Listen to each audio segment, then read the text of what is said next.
Welcome to Sanatan Gyan.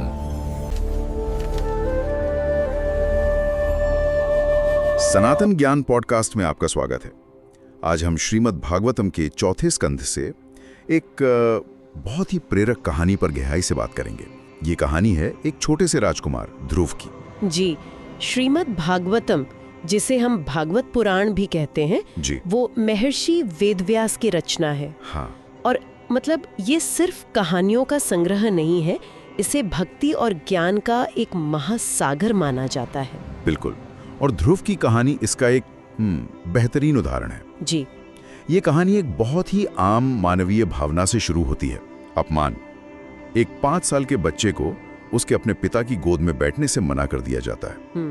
ये छोटा सा पल, ये अपमान कैसे उसके जीवन को एक ब्रह्मांडीय मिशन में बदल देता है, आज हम इसी की परतों को खोलेंगे। आपने बहुत अच्छी बात कही, परतों को खोलना। जी, क्योंकि ये कहानी सिर्फ तिरस्कार को ताकत में बदलने की नहीं है, ये एनर्जी, ये भावनात्मक ऊर्जा के रूपांतरण का, मतलब एनर्जी ट्रांसफॉर्मेशन का एक बहुत शक्तिशाली उदाहरण है। अच्छा, ये हमें सिखाती है कि हम अपनी सबसे तेज, सबसे दर्दनाक भावनाओं को अपने जीवन के सबसे बड़े लक्ष्य के लिए ईंधन कैसे बना सकते हैं। तो चलिए सबसे पहले उस स्थिति को समझते हैं जहां से ये सब शुरू हुआ। जी, कहानी है राजा उत्तानपाद की।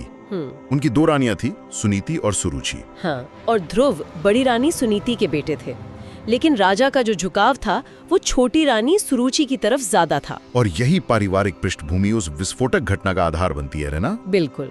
राजा का ये जो पक्षपात था वो एक तरह का इमोशनल सूखा पैदा कर रहा था, खासकर बड़ी रानी सुनीति और उनके बेटे ध्रुव के लिए। मुझे इस कहानी में जो बात हमेशा सोचने पर मजबूर करती है वो है राजा उत्तानपाद का किरदार।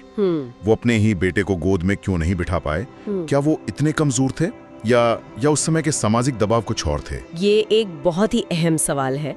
कहानी से ऐसा लगता है कि राजा अपनी छोटी रानी सुरुचि के प्रभाव में थे, शायद उनसे डरते भी थे। अच्छा, और ये आज के संदर्भ में भी देखने को मिलता है, जहाँ लोग सही और गलत जानते हुए भी किसी रिश्ते को बचाने के लिए या टकराव से बचने के लिए बस चुप रह जाते हैं। सही बात है। तो राजा का किरदार हमें दिखाता है कि निष्क्रियता भी, मतलब इनएक्शन भी, एक तरह का अन्याय हो सकती है। तो ये पारिवारिक कला और उपेक्षा, ये तो बस एक बैकग्राउंड था। जी, असली नाटक तो उस दिन शुरू हुआ जब एक 5 साल के बच्चे ने बस अपने पिता की गोद में बैठने की हिम्मत की। हाँ, उस दिन ध्रुव अपने पिता की गोद में बैठना चाहते थे, जहाँ पहले से ही सुरुचि का बेटा उत्तम बैठा हुआ था। और राजा ने ध्रुव को उठाने की हिम्मत नहीं की, और तभी उनकी सौतेली माँ सुरुचि ने वो शब्द कहे जिसने सब कुछ बदल दिया। उन्होंने कहा, तुम राजा की गोद या सिंहासन के लायक नहीं हो, क्योंकि तुम्हारा जन्म मेरी कोख से नहीं हुआ है।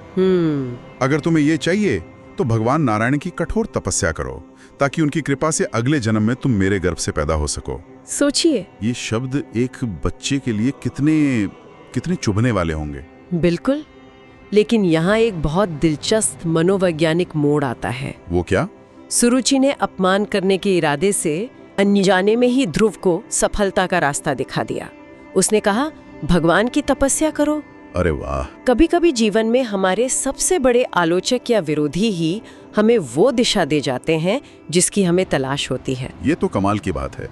मतलब गुस्से में ही सही, पर सुरुचि ने ध्रुव को मोक्ष का रास्ता दिखा दिया। हाँ, क्या ये सिर्फ एक संयोग था या इसके पीछे कोई गहरा अर्थ है? इससे संयोग से ज्यादा एक सार्वभौमिक नियम कह सकते हैं। अच्छा। जब इरादा बहुत मजबूत होता है तो ब्रह्मांड किसी ना किसी के माध्यम से रास्ता दिखा ही देता है, चाहे वो माध्यम कोई दोस्त हो या दुश्मन। सही बात है। सुरुचि तो बस एक माध्यम बनी। इसके बाद ध्रुव रोते हुए अपनी माँ सुनीति के पास गए। यहाँ माँ का किरदार बहुत अहम हो जाता है। बहुत ज्यादा। एक माँ ऐसी स्थिति में क्या कर सकती है? वो बदला लेने के लिए उकसा सकती थी या चुपचाप सहने को कह सकती थी। और सुनीति ने इन दोनों में से कुछ नहीं किया।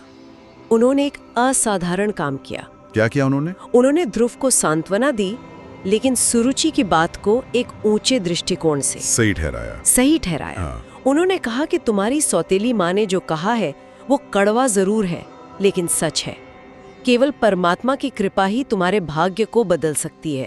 उन्होंने ध्रुव के गुस्से और अपमान की आग को ईर्ष्या या बदले की भावना में नहीं, बल्कि भक्ति की ऊर्जा में बदल दिया।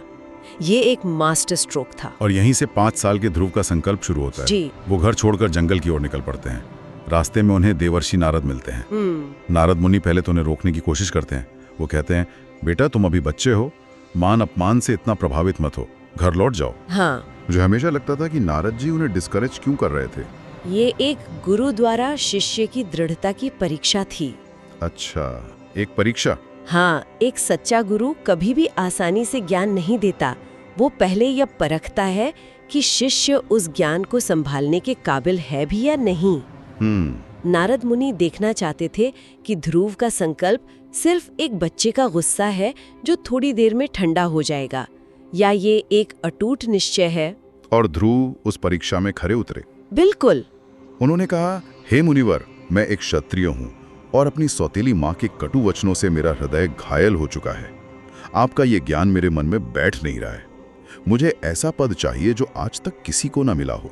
आप मुझे इसका मार्ग दिखाइए। और यहीं ध्रुव का क्षत्रिय स्वभाव सामने आता है, एक योद्धा जो अपमान सहकर चुप नहीं बैठ सकता। सही। उनके लिए ये केवल एक पारिवारिक झगड़ा नहीं था, बल्कि उनके आत्मसम्मान पर हमला था। बिल्कुल।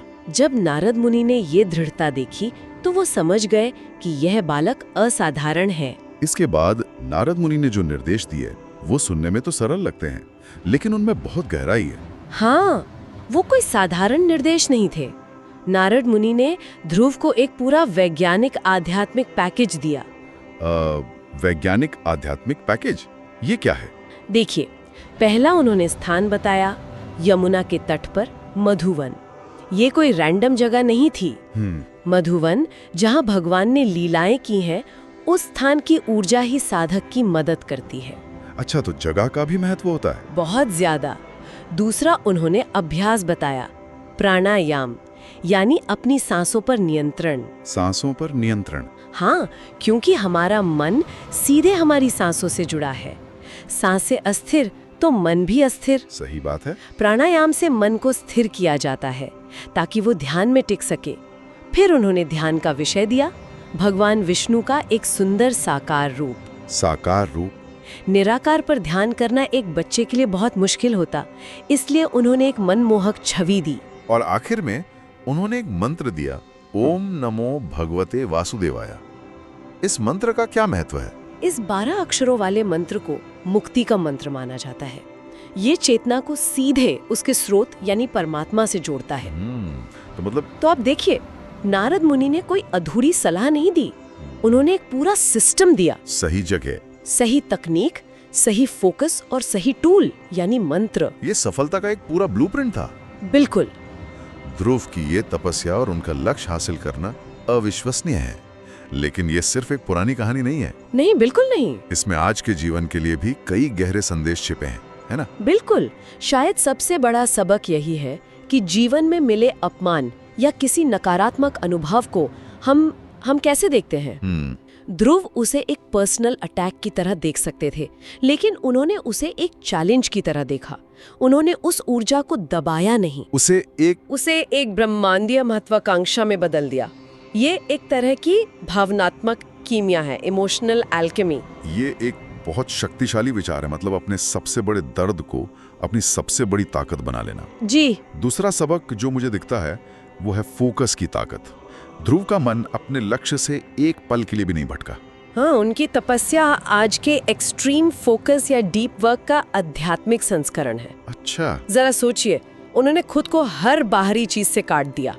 पहले महीने हर तीसरे दिन सिर्फ कुछ फल खाते थे, फिर हर छठे दिन सूखे पत्ते, फिर 9वें दिन सिर्फ पानी, और चौथे महीने सिर्फ हवा, और अंत में सांस भी रोक ली।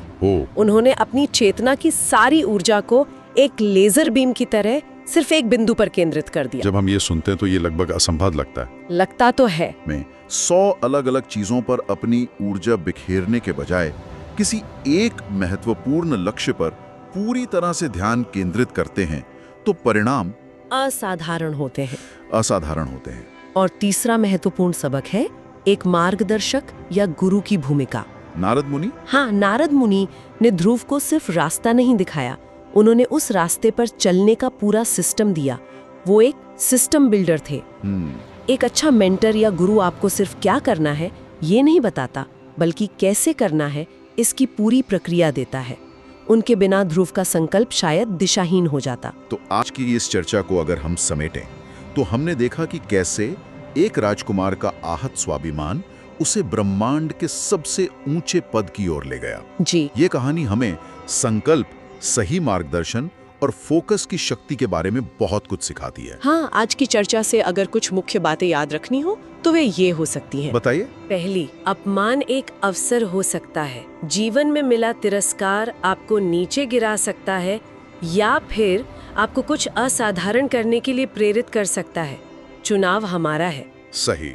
दूसरी बात, भावनात्मक ऊर्जा का रूपांतरण सीखें। क्रोध, अपमान या दुख जैसी तीव्र भावनाओं को दबाने के बजाय उन्हें अपने सबसे बड़े लक्ष्य को प्राप्त करने के लिए ईंधन के रूप में उपयोग करें। और तीसरी बात शायद ये होगी कि संकल्प की शक्ति वो भाग्य को भी बदल सकती है। जब इरादा शुद्ध और अटूट हो तो रास्ते अपने आप खुलने लगते हैं। और चौथी और शायद सबसे महत्वपूर्ण बात, सिर्फ इच्छा शक्ति काफी नहीं है, एक सही सिस्टम का होना जरूरी है। सिस्टम। जी, चाहे वो आध्यात्मिक लक्ष्य हो या कोई करियर गोल, एक सही मार्गदर्शक और एक अनुशासित प्रक्रिया के बिना दृढ़ संकल्प भी भटक सकता है। नारद मुनि ने ध्रुव को वही सिस्टम दिया था। तो जाते जाते एक विचार, श्रीमद् भागवतम में वर्णन है कि जब ध्रुव की तपस्या इतनी तीव्र थी कि जब उन्होंने अपनी सांस रोकी तो पूरे ब्रह्मांड का दम घुटने लगा।